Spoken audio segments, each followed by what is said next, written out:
time here on The Jump. Gordon Hayward on fire. Scored 34 last night. Let's go, G. Blowout win over the Knicks. Hayward has averaged 29.3 points with 55% shooting, leading the team to a 4-game winning streak. That's my guy. Think he can keep this up? Yeah, I really do, because, I mean, in Boston, he was like third, fourth option. Here, he's going to have a chance to be number one option, and he's the vet there, and a lot of guys respect him. He can play his game. So if it wasn't for his injury, he would have been an all-star in Boston. Like, he had a bad injury, couldn't get going. But G, this is who he is, ladies and gentlemen. He is a 20-point a game. He averaged 17 points a game on a team that had 3 other all-stars. Yeah. So you put him out there alone, and you just say, hey, go to work, he's going to average 20 plus. That's who he is. I'm happy for him. He's not completely alone. You know what I mean? You know what I mean is he is the marquee scorer on that team, and he can be a marquee scorer on a very good team. I was going to say that's the reason, or one of the reasons he went to Charlotte, so he could have more of the scoring load, have the ball in his hands more, but then I remembered the $120 million. Damn right. So a really good reason. The NBA has fined Markieff Morris $35,000, DeMarcus Cousins $10K for their role in an on-court confrontation on Sunday's game. Watch it. Watch what he does. An on-court confrontation. Yeah, DeMarcus. Why did DeMarcus get fined? Well, so Marcus got ejected for this incident, and then Boogie had a flagrant 2 on LeBron later in the game. So he was ejected for that. Boogie's been ejected twice in the Rockets' last 4 games. Richard, how do you feel about him in this incident? Boogie, stand up for your teammates, Boogie. Stand up for your teammate. Like what he did right there, I take Boogie on and then he goes and helps his team up. Yep. Let me go check him and then go help my teammate up. And then he kept his cool right here after that. I respect that 100% by Boogie. 100%. Absolutely. And he kept his cool. See, Paul, you said at the top that you thought the league was soft now. I like what Boogie did. I like what Boogie did. He used to get away with that.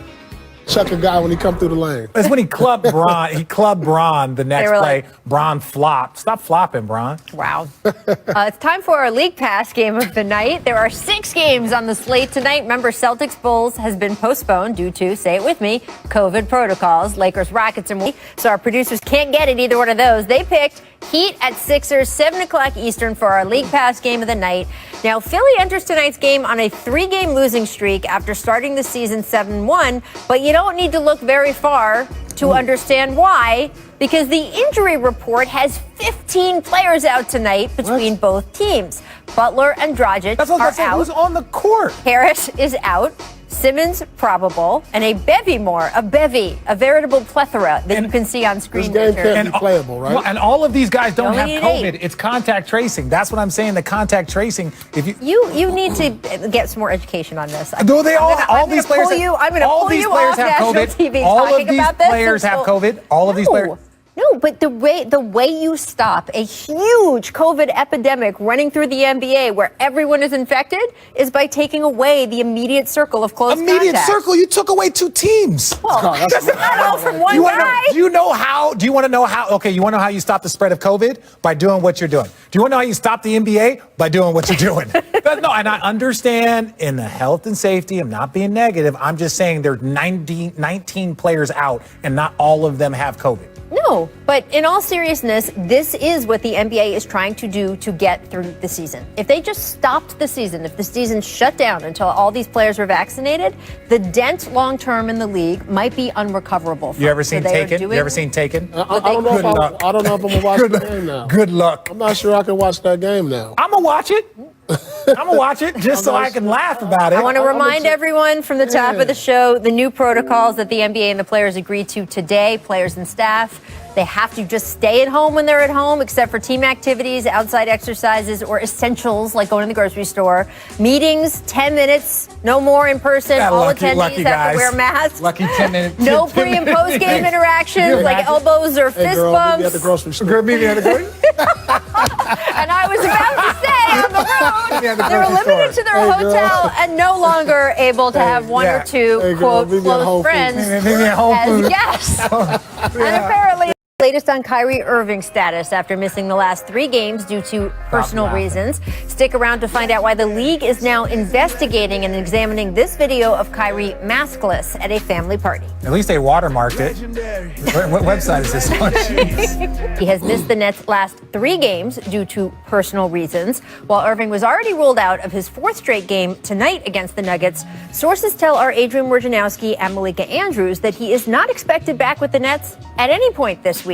That would take him up to 6 straight games that he would miss. Woj and Malika also reporting the league is reviewing videos circulating on social media of a maskless Kyrie at what appears to be a family birthday party. Now, NBA Twitter's resident internet sleuth, Worldwide Wob, dissected the video. He showed a bunch of balloons with the number 30 on them. Kyrie's sister turned 30 this week.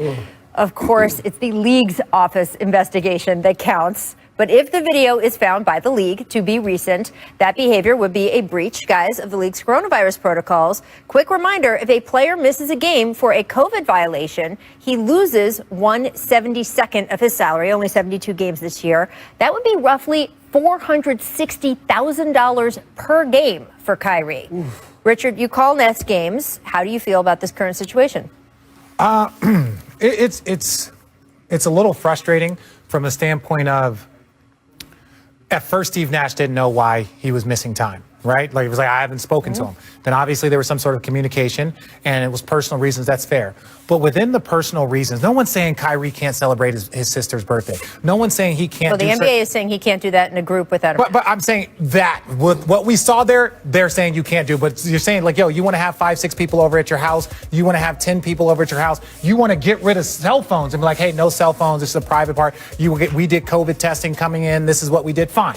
But to not be around your teammates, to not really have any sort of communication, I want Kyrie to get the help that he needs. If he has personal reasons, please get that help. But you got to communicate with your team, your teammates, and then you have to make sure that you're doing all of the COVID necessary things because of where we. Yeah, I agree with you. I mean, I don't know what's going on in this kid's life, and I don't want to speak on that.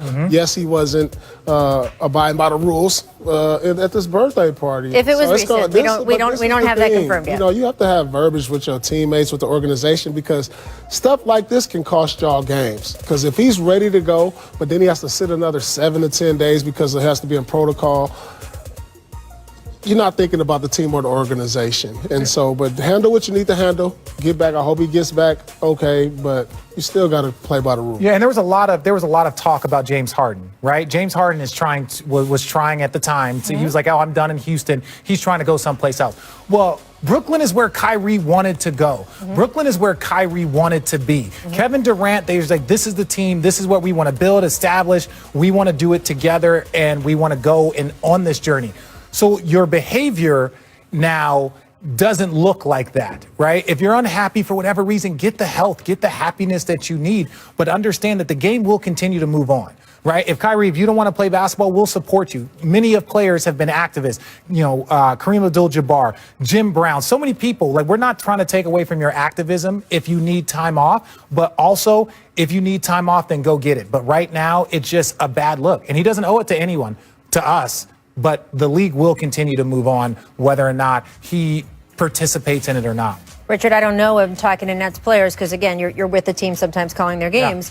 Yeah. I don't know how much communication there has been between him and his teammates. I can't speak on the communication of the teammates. I haven't even spoke to Kyrie, but just the optics. And while Kyrie might not care about the optics, the logo, right? The logo, they do care about the optics, especially what's going on in the world. And you look at players like you talk about being personally affected by this. Karl Anthony Towns. So, like, now all of a sudden Kyrie's at a birthday party, then he steps on the court. If it's recent, we don't know yet. But how can Karl Anthony Towns look at a guy like Kyrie, and when I've lost my mom and my dad has been sick and I see you at birthday parties, you don't care about anybody else other than your family, your circle, and what you're trying to do. It just comes across as very selfish if it's true. Well, I was going to ask you, Richard, because you played with Kyrie for 2 seasons, and you've mentioned some of the inconsistency where you've said in the past, hey, we walked into the locker room and I wasn't sure which Kyrie I was going to get. Is that something that you think is going on here now, or you're not? Yes, but like Kyrie also showed up. right? Like Kyrie showed was up. there. He showed up, Game 7. and he showed up big time. He showed up for multiple times over Damn the course straight. of those 2 years. So Yep.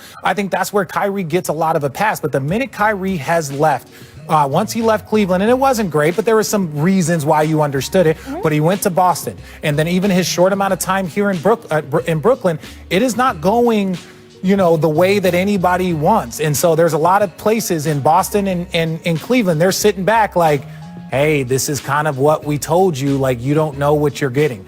I just hope that he gets whatever help, whether it's emotionally, mentally, whatever he needs to go do what he loves to do. And hopefully that's still the game of basketball. And look, we don't know. It might be a family member he's trying to take care of. We don't know anything about what's going on there. It sounds like the Nets are still waiting as well. So we will see what comes from this investigation.